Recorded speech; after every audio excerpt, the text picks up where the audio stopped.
helter-skelter in the heartland. This was a monster. It's almost as if the Manson family broke into the house on the lake, leaving a chilling calling card on the walls in blood red spray paint. Crime scene inside was horrific. And upstairs, a gruesome scene. The bodies of a mother and her two young boys strangled while they were asleep. Could this be some sick, twisted person that came in and snuffed out this family? The distraught husband and father who warned cops about death threats to his family. And everyone in town is on edge, wondering. Could this be a serial killer? Violent crime is something that happens across the river in St. Louis, not in the quiet suburb of Columbia, Illinois. That's one reason Christopher Coleman decided to raise his family here. Tell me about Christopher growing up. What was he like? Mom's joy, I don't know how else to say it. He was just a good boy, involved at church activities, always doing whatever was going on at church. Church has always been at the core of Chris's family. His parents, Connie and Ron, are co-pastors of the Grace Church in Chester, Illinois. Christopher, just a good kid, good student, good athlete. Went in the Marine Corps right after he graduated.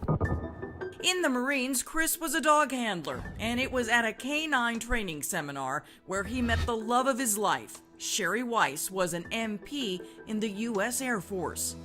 When he came back with Sherry, what did you think? Surprise, surprise. I was surprised. I wasn't impressed one way or the other. She was just a little blonde-headed girl to me. But they say the real surprise came after Chris and Sherry drove up to Chicago for the weekend. He called and he said, "Hey, Dad, just want to let you know I'm still in Chicago." Okay, everything okay? Yeah, I got married. She was a good gal. So when did the children come along? Right away. That was the reason they got married. Oh, there was already a child on the way. Yes.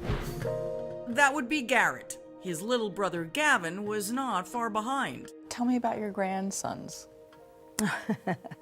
Garrett and Gavin, what a joy. They were just two little boys that were just full of each other. Garrett was very quiet and more subdued. Gavin, he was just busy all the time. And so was Chris. He had an important job that paid over $100,000 a year.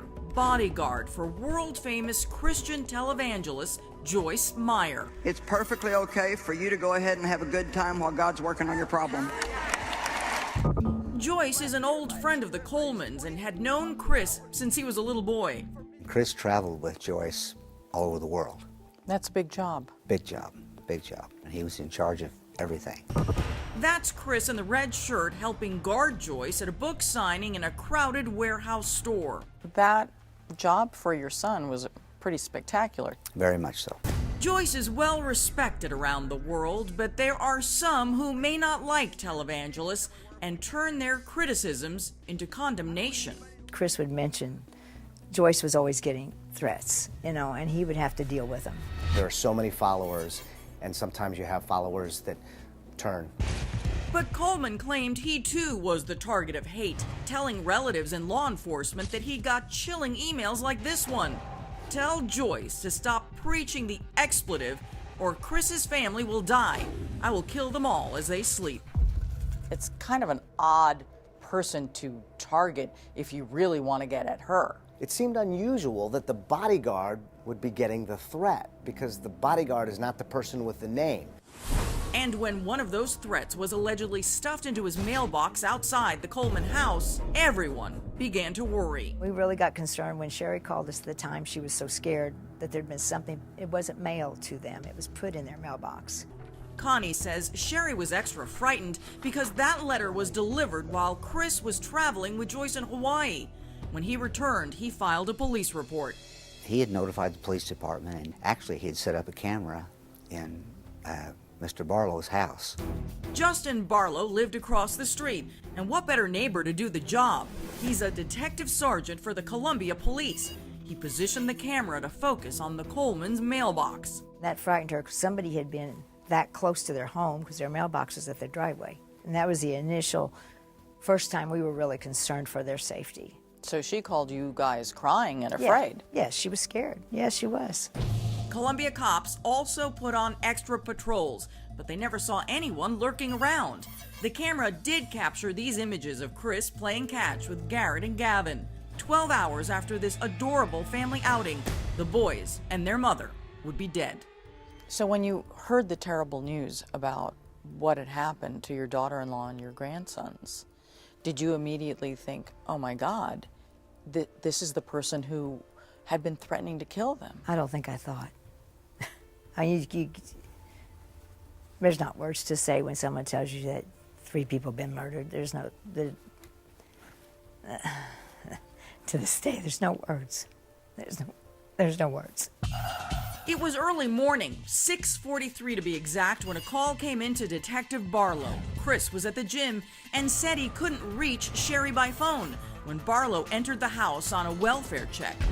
What he saw was a harrowing scene. What was the crime scene like on the inside? All 3 were strangled in their beds. They remained in their beds. Sherry Coleman had 3 ligature marks that indicated that she fought, and fought hard, and also had a black eye. There was spray-painted walls that I looked at through a window that said, punished. There were other messages to the effect that you knew this was coming. The fact that the killer had spray painted so much of the house and spray painted over the victims and their beds made it seem like something straight out of the Manson family. This was a monster. Somebody who would spray paint the walls, spray paint one of the boys, strangle the kids while they slept. It was a monster. The small police department calls in reinforcements from the state police and the FBI. The brutal and macabre nature of the crime had cops wondering, are they looking for a possible serial killer? The brutal strangulation murders of Sherry Coleman and her 2 little boys turns the house on the lake into a major crime scene. It's a quiet community. You don't hear about a lot of violence. And therefore, my guess is they've got a pretty small police department as well. Very small police department. Not the kind of police department that maybe could handle something as huge as this. No. Columbia, Illinois cops call for assistance from nearby police departments. Investigators wonder whether a possible fanatic believed to have sent death threats to Chris Coleman is the cold-blooded killer. Miraculously, the main target, Chris, had escaped the carnage. Perhaps they had carried out their threats? That would have been the first suspicion. This person threatening Chris Coleman must be the killer. This person making the threat said exactly what he was going to do, and it happened. Chris was the personal bodyguard for televangelist Joyce Meyer, and they traveled the world.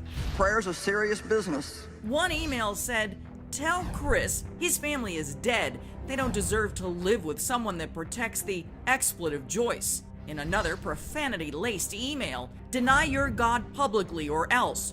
No more opportunities." Notice how both publicly and opportunities are misspelled. And in the final chilling letter sent before the triple homicide, "This is my last warning. Your worst nightmare is about to happen." Did you even know that the family was being threatened by Oh, someone? yes. That was common knowledge. Chris dealt with that kind of stuff all of the time. Joyce had death threats all of the time that Chris had to deal with. A couple times they had a situation where Chris had to take Joyce out the back, sneak over a fence, get away from some of the stuff in the other countries. But why would someone make death threats against an unknown bodyguard? It was a question that puzzled detectives as they searched for digital crumbs that could link to the murder. They had so many detectives on this case, and they had a computer forensic expert who was tearing apart his laptop, who found that these letters were generated on his work laptop using his work login. You heard right. Detectives traced the emails to Chris's own IP address. That means the emailed threats were sent to Chris from inside his own house. Cops now begin to wonder, was Sherry sleeping with the enemy? At what point do police start looking at the husband? Police start looking at the husband immediately. Coleman tells detectives when he left his house to go to the gym across the river, everyone was alive and well. Surveillance video shows him pulling out of the driveway, the timestamp 5:43 a.m. But there's one huge hole in his story. His family was already dead when he left. Famed pathologist Dr. Michael Baden, the former chief medical examiner for New York City, reviewed the autopsy reports and concluded the three Colemans were killed before 3 a.m., a few hours before Mr. Coleman left the house at 5:43 a.m. And unless it was this phantom killer, this mysterious killer that came out of the smoke, nothing else made sense. In fact, the camera pointed at the front of his house showed nothing the morning of the murders. And then Chris says his family is alive when he leaves at 5:45 a.m. Yet officers who are touching the bodies say that they're cold and stiff. Many hours before Chris left, Dr. Baden says they died. Which means most likely Chris is the one who killed them. Chris is the only one around. Chris says when Sherry didn't answer the phone, he asked his neighbor, off-duty police sergeant Justin Barlow, to check on her. Barlow called for backup.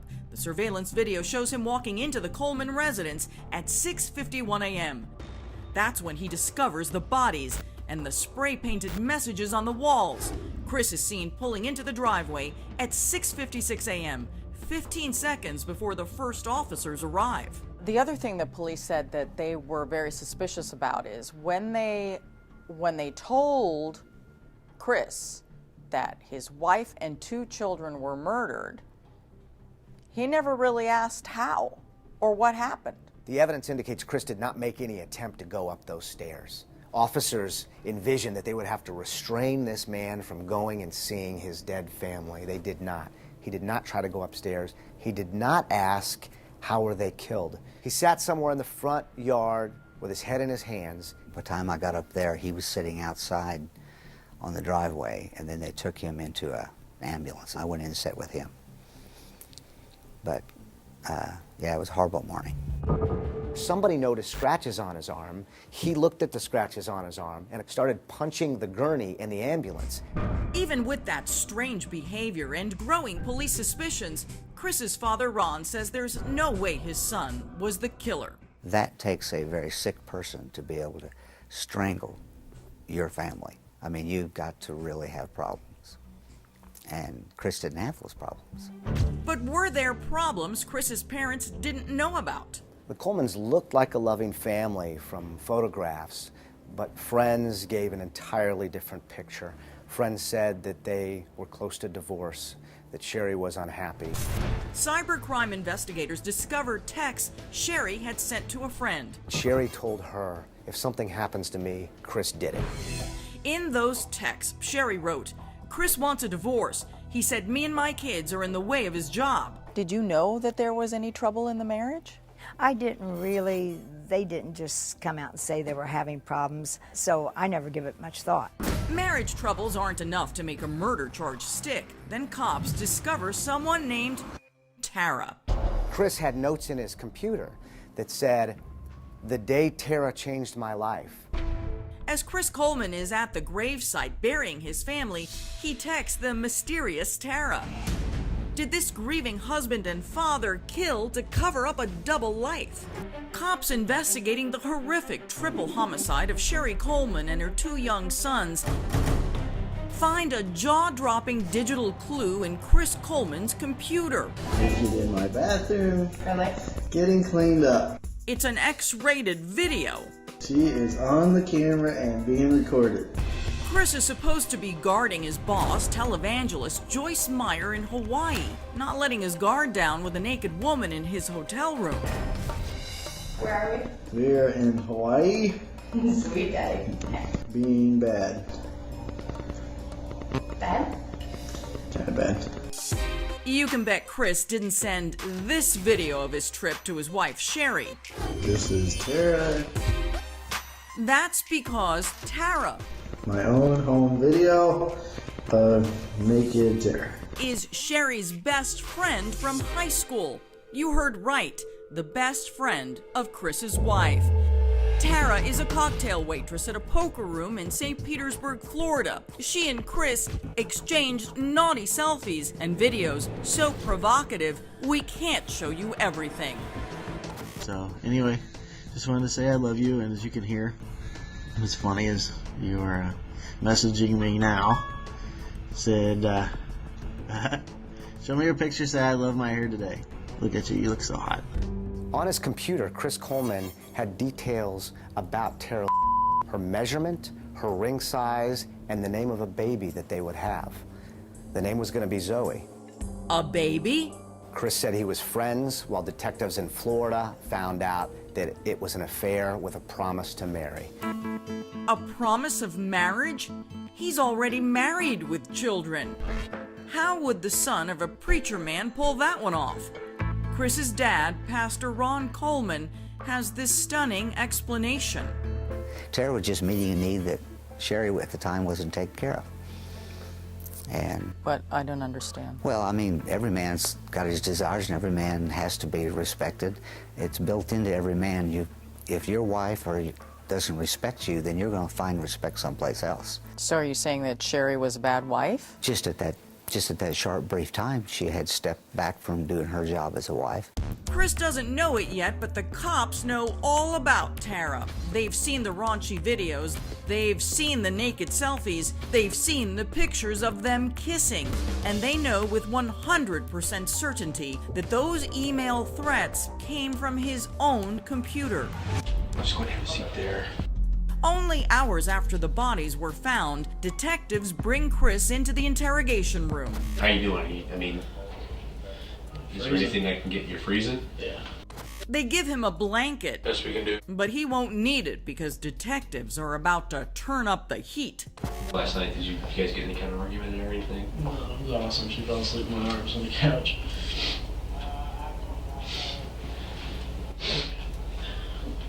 If I just been there this morning. Chris says there was no argument, but detectives know that's a lie. All those police officers that you saw, they were all scurrying about the neighborhood. Why would somebody tell us that they thought that there was an argument at that house last night? I have no idea. I'm being 100% honest, because there wasn't one. Okay, but did anything else happen that you're not telling me? Chris, I'm getting the sense that you're not being 100% truthful. And did you go to bed at the same time? Yeah, brushed teeth and Or did you go downstairs and I did all that stuff, and I went around and checked to make sure everything was locked, like I always do. And then, what was she wearing when she went to bed? Nothing. Nude? Okay. Is that normal? And that's all right. And what were you wearing when you went to bed? When detectives are out of the room, Chris gets a text, not from Tara, but from his dad. My dad just texted me asking if I needed a lawyer. Do I need to get one for any reason? Right now, we're just kind of going over everything with you as far as what you did, the night before. And what they are about to go over would put the cheating bodyguard into a box impossible to climb out of. Had you seen anyone else outside of your wife in a romantic way? No. Tara in Florida, I've talked to her a ton lately, but... And what's with that? I mean, what's... Just a friend, somebody to talk to. Cops ask Chris how Sherry seemed on the morning he left for the gym. Remember, the pathologist concluded she was already dead. That she seemed fine when you left. I mean, nothing that you could tell that. No, she was fine. When you left the house this morning, was your wife alive? Oh, yeah. What would you say if I told you that I don't think she was? I don't know what to tell you. I mean, I think she was. Did you hear that? Listen again. I mean, I think she was. Chris says he thinks his wife was alive when he left the house that morning. Remember that surveillance camera that is aimed at his house? There's nothing on there that shows anyone snuck into the home in the middle of the night. Detectives now pile on, turning the screws even tighter. Listen, man, she wasn't alive when you left. She was alive. She was laying right beside Listen me. to me. We can go back and forth with this all day long, but the physical evidence doesn't lie, man. She was not alive when you left this morning. The children weren't alive when you left this morning. Yes, they were. No, come on, Chris. We gotta get over this. Were you involved in her death? No. Okay. Was someone you know involved in her death? I don't know. Did you know? Did you talk to anybody about arranging her death? No, absolutely not. Detectives now circle back to Tara. Were you having an affair with anybody? No. Okay, you said you had a close friendship. But were you actually doing anything that you felt wouldn't be approved by your wife? Some of the conversations, probably. His lying about the affair was so stupid because there were all these videos and pictures of him with her naked. What sense does that make? Doesn't make any sense. He had to have known they would find out. He left evidence everywhere. What kind of a security guy is this? All that circumstantial evidence is beginning to point to Chris as the man who might have had the motive to strangle his wife and 2 boys. Then the cops drop a bombshell, one that will paint Chris into a corner. The St. Petersburg homicide unit is talking to Tara right now, and she's showing us the pictures that you sent her. You got Tara down there in St. Petersburg spilling her guts to a room full of homicide detectives that do nothing but homicide. It's becoming obvious to detectives that the deranged strangler who killed Sherry Coleman and her 2 sons is sitting right in front of them. This is something where we know what happened, we just don't know why. They know Chris Coleman faked the email threats, supposedly from a fanatic. So you're saying some madman sat in the shadows and waited and watched for you to leave and then entered that house. Is that what you're trying to tell me? That's the only thing I can assume. They know that he's the one who misspelled the word opportunities in one of those emails. A detective had found that Chris Coleman commonly misspelled the word opportunities in his regular writing, and in one of the threat letters, opportunity is misspelled the same way. And they know that there's no serial killer on the loose. Chris Coleman is the only one who spray painted those Manson family-style messages on the walls of the murder house. Do you have any paint at your house? I think so. No, don't. I don't think so. Okay. Any spray paint? No. If I do, it's old. Actually, it's not old. Cops found this receipt dated 3 months earlier when Chris bought the can of apple red paint. But his father, Ron, says that doesn't mean Chris is the killer. The spray paint on the walls match the spray paint bottle that your son admits to have purchased. Well, yeah, he purchased it because him and Garrett was making a bullseye for them to shoot their paint guns at. And whoever did it grabbed the can. So if Chris is the killer, what would be his motive for murder? According to cops, a 4-letter word, Tara. I know you guys went to Hawaii together. I know that she used your credit card, all right, to sit there and pay her bills last month. Tara is Chris's secret mistress, not so secret anymore to detectives. What do you think she's going to tell those guys down there in St. Petersburg about you and this relationship, all right? Columbia, Illinois cops asked St. Petersburg Police Major Shannon Halstead and her team to interview Tara just hours after the triple homicide. When I went to visit Tara at her condo, she answered the door and she was visibly upset. I knew right away, I had a gut instinct that she was going to somehow be an important piece of this investigation. How long have you been in a relationship with Chris? Since late November, early December. Where all you guys been together? Phoenix and Hawaii, Maui. What would you tell his wife when he was gone? He would have just told that he was working. So Sherry was not aware of the affair that you and him were having? No. I know she suspected, but... In this first of 3 interviews with police, Tara reveals that she had become possessive of her married lover. You know, he always would take pictures when he was going to sleep to prove that, you know, he wasn't sleeping with her or anything. See, now to us, he tried to paint that it was a rosy, perfect marriage. No. They never kissed, never hugged. Then right in the middle of the interview, the poker room waitress calls her boss. It's Tara. Hey, no, I'm in the middle of a really high-profile murder investigation. I've got a murder investigation. I'm right in the middle of it. I have 4 detectives here sitting at my house. They have no problem giving you proof or anything like that. I thought I was coming into work today. Her job secure, Tara continues revealing the salacious details of their scandalous affair. But you had even registered on some wedding sites and stuff, looked at some rings. I looked at stuff, but with his job, he, can't be living with anybody unless he's married. Had you guys ever talked about having children together? Mm-hmm.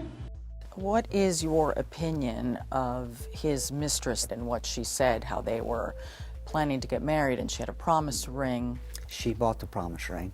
There was no seriousness to that. Chris was actually trying to get away from it when his wife and him was getting along better. He was trying to break it off with the mistress? Yes, and that wasn't working. But Chris won't be able to break away from Tara's blow-by-blow of their secret affair. She now voluntarily goes downtown to St. Petersburg Police Headquarters for a more formal interview. Did he send you some type of message shortly after all this happened, after he come home and discovered all this? He texted me.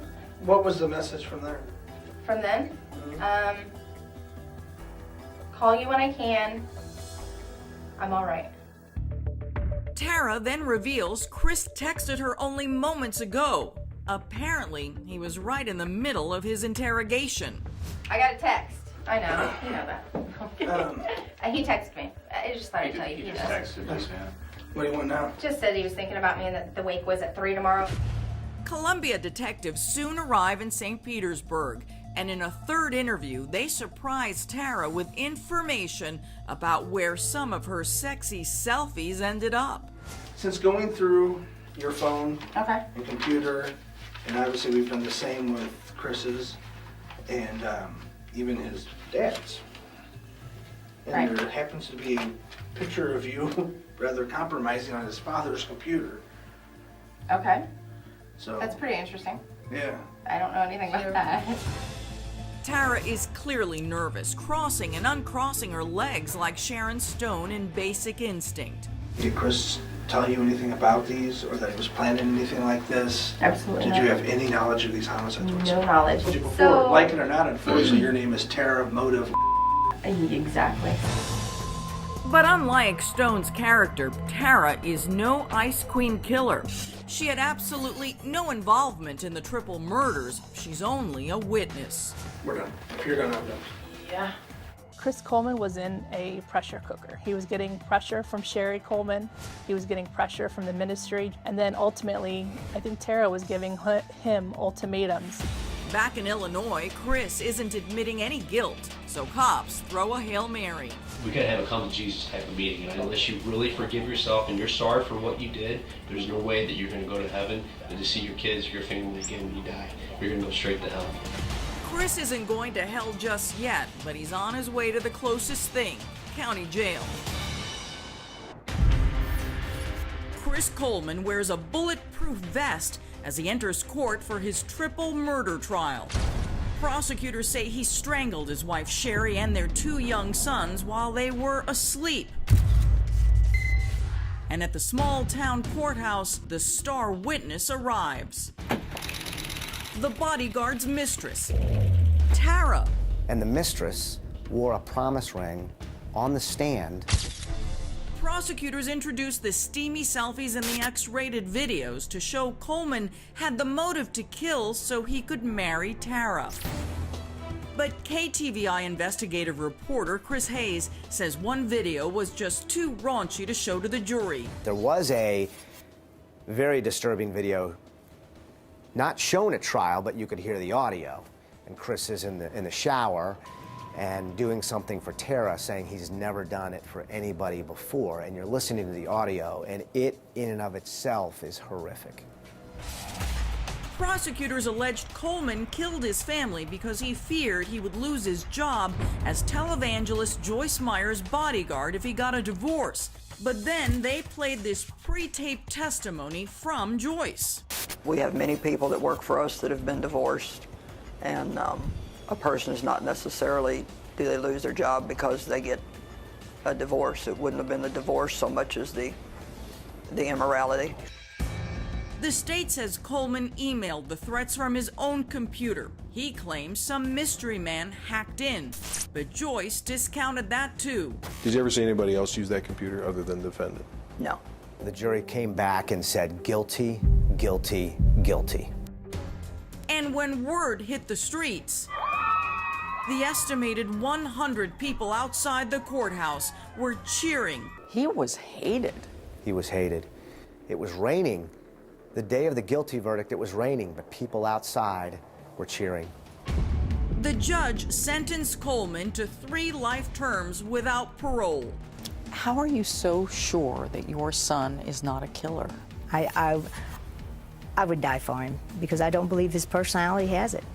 We wanted to hear Chris Coleman's side of the story. Hello, this is Chris Coleman.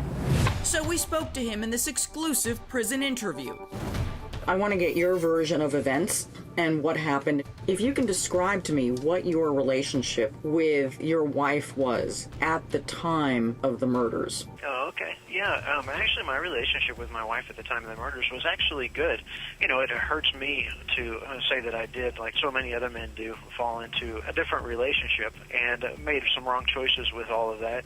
Tara stated, and she told the jury, that you, on the day of the murders, were going to serve your wife with divorce papers. Correct. That is what she stated, and, you know, I have to, to be honest, that I was, deceiving her and was in the process of moving away from her, Tara, as far as in relationship.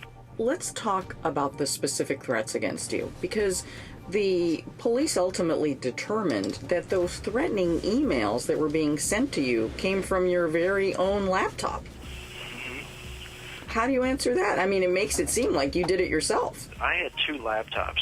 I, of course, didn't travel with both of them. The Dell laptop was used by my wife. It was left at the office. It was left in my car. Then it would make sense that they would be... That's the only opportunity that somebody had access to my laptop. Coleman claims his own surveillance video he set up at his house showed a mystery man delivering one of those threats into his mailbox. As you can see a person on the camera with a hooded sweatshirt putting something in the mailbox, but you couldn't identify who it was because of the hooded sweatshirt. And where is that video? I don't have it. I came back home and from Hawaii and asked Sherry about it, and we looked at it, and I seen the same thing she did, and I did not have a means at the time to download it to a DVR and record it. But Chris, again, it's very hard to believe that the head of security for an international figure doesn't know how to download some surveillance video that could be crucial to someone threatening their family. Oh, I'm not saying I didn't know how to do it. That's not the issue. I was still waiting for products and some part of the system to arrive. Famed pathologist Dr. Michael Bodden concluded that Sherry and the kids were killed before 3 a.m. when Coleman would have been at home. But unbelievably, Coleman said Bodden got the science all wrong. And you left the house before 6 that morning. So how could all of this have taken place without you not knowing about it? As a body has deceased, it's at the body's normal temperature, and then as it cools down to room temperature, the rate that it cools slows down. And so you find that window, and then you work backwards. If you actually use the slowest temperature that was recorded, it actually comes back to 5:47 in the morning is the time of the deceased. 5:47, and you left at 5:45? Yes. Wow. I mean, that's like, you're suggesting that that's like we've got a 2-minute window. No, because nothing of that is what you call precise or exact. Now it's time to ask the key question. Did you kill your wife and your 2 boys because you wanted a life with your mistress? No, absolutely not. I am 100% innocent. If you didn't do it, then who did it? I believe, and I have no doubt whatsoever, it is the person that matches the unknown fingerprints and the unknown footprints and the unknown DNA at the crime scene. Chris, why would someone want to kill your family but not kill you? I've mulled that over in my head a lot. you've been convicted of their murders. Correct. And so, but you still claim you're innocent. Yes, ma'am, I do. If you truly were innocent, why didn't you put on a bigger and stronger defense? My understanding was going to have a stronger defense. And you didn't? No, I didn't. Absolutely not. Coleman's attorney just this month requested a new trial. He maintains his innocence, as do his parents. I believe he's innocent. And until it comes out his mouth and somebody can prove it, I don't believe he did it. An interesting footnote on this story, a juror in Coleman's trial told reporters the first vote in deliberations was 7-5 in favor of not guilty. However, the jury was later swayed by what they believed to be lies about his statements to police. Coleman says he and his parents will continue to fight to get him a new trial.